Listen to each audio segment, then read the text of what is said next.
अज़ीज़ तलबा अस्सलामु अलैकुम। मैं हूं अली मुबशिर। आप देख रहे हैं पाकिस्तान की सबसे बड़ी यूनिवर्सिटी का सबसे पहला और मुस्तनद YouTube channel MBK student care line. जैसा कि आपको मालूम है कि end term assessment semester terminal exams हो रहे हैं, तो इस हवाले से बहुत से स्टूडेंट्स इन शिकायत का शिकार हैं कि हमें बनी बनाई असाइनमेंट्स कहाँ से मिल जाएंगी, मतलब बने बनाए सवालात कहाँ से मिल जाएंगे, और क्यों जो है वो semester terminal exam out of course आ रहा है, बुक से बाहर से आ रहा है। तो दोनों सवालों के जवाब मैं आपको दे देता हूँ। सबसे पहले तो सवाल ये है कि हल शुदा बने बनाए पेपर कहाँ से मिलेंगे। तो भाई 6 महीने आपको टाइम दिया जाता है, अगर उसके बाद भी आपने हल शुदा पेपर ढूंढ दिया है तो फिर आपको डिग्री लेने का फ़ायदा नहीं है। आप पढ़ाई छोड़ें, कोई गधा गाड़ी लें और उसके ऊपर रिंडे बेचना शुरू कर दें। ठीक है, ये तो बात होगी सॉल्व असाइनमेंट्स की या सॉल्व पेपर्स की कि अगर आपको सॉल्व पेपर्स चाहिए तो।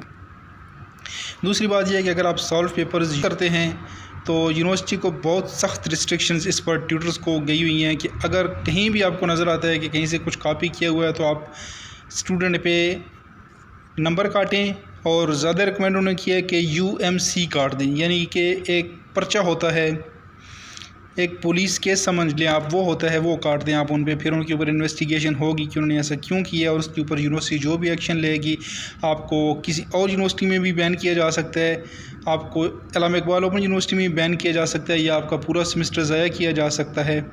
तो ये चीज़ आप सोच लें, क्योंकि यूनिवर्सिटी की तरफ से इस बार इंतहाई क्लियर इंस्ट्रक्शंस गई हुई हैं ट्यूटर्स को कि अगर आप कुछ भी ऐसा नोट करें तो आपने ये सब कुछ करना है। तो इसलिए आप सॉल्व असाइनमेंट्स के चक्कर में बिल्कुल भी ना पढ़ें, बल्कि अपना पेपर खुद दें। अगला सवाल ये है कि क्यों semester terminal exam out of course आ रहा है। तो इसका जवाब बहुत आसान, बहुत सादा है कि सेमेस्टर टर्मिनल एग्ज़ाम जो है वो आउट ऑफ कोर्स बिल्कुल भी नहीं आ रहा, बल्कि आपके कुछ सब्जेक्ट होते हैं 3 क्रेडिट आवर्स, कुछ सब्जेक्ट होते हैं 6 क्रेडिट आवर्स। अब 3 क्रेडिट आवर्स का मतलब ये होता है कि आपने एक हफ़्ते के अंदर उस सब्जेक्ट को कम से कम 3 घंटे ज़रूर पढ़ना है, और 6 क्रेडिट का होता है कि आपने उस सब्जेक्ट को एक हफ़्ते के अंदर कम से कम 6 घंटे ज़रूर पढ़ना है। तो क्या अगर आप इतना पढ़ हुआ है तो आपको पता चलेगा कि आपका सवालनामा जो है वो आउट ऑफ कोर्स बिल्कुल भी नहीं है। किताब के अंदर आपको आइडिया दिया हुआ है, और उस आइडिया को आप कितना इम्प्लीमेंट कर सकते हैं वो आपके सवाल में पूछा गया है।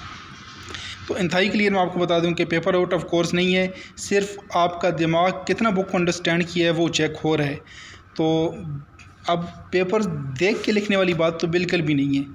बुक में अगर सवाल ये है कि अमेरिका में जो है वो इंतखाबात किस तरह होते हैं, लेकिन सवाल पेपर में आएगा कि पाकिस्तान में किस तरह होते हैं। तो कुछ इस तरह के सवालात हैं, चीज़ें एक जैसी हैं, लेकिन उनको इतना घुमा फिरा के पूछा गया है ताकि आपकी सलाहियतों को पता चले कि आप क्या कर सकते हैं। तो उम्मीद है कि आपको बात समझ आ चुकी होगी कि न तो पेपर आउट ऑफ कोर्स है और ना ही आपको सॉल्व असाइनमेंट्स की ज़रूरत है। अगर आपने 3 घंटे या 6 घंटे एक हफ़्ते में सब्जेक्ट्स को पढ़ा हुआ है, जिस हिसाब से आपके क्रेडिट आवर्स हैं, तो आप बड़ी आसानी से ये पेपर हल कर सकते हैं। लेकिन क्योंकि आप नहीं पढ़ते तो फिर इस जगह पे आप आके कहते हैं कि हमें हल शुदा पेपर्स मिल जाएँ। तो ये तो वही बात हुई कि आप एग्ज़ाम सेंटर में आप गए हैं तो आप एग्ज़ाम सेंटर को ख़रीद लें, ऐसा बिल्कुल नहीं होगा। बहुत क्लियर इंस्ट्रक्शंस हैं कि आपके ऊपर बहुत सीरियस जो है वो रिस्ट्रिक्शंस लग सकती हैं इसके बाद। तो उम्मीद है कि आपको बात समझ आ चुकी होगी। इसके साथ मुझे दीजिए इजाज़त। अल्लाह हाफ़िज़। पाकिस्तान जिंदाबाद और अफ़वाज पाकिस्तान पाइंदाबाद।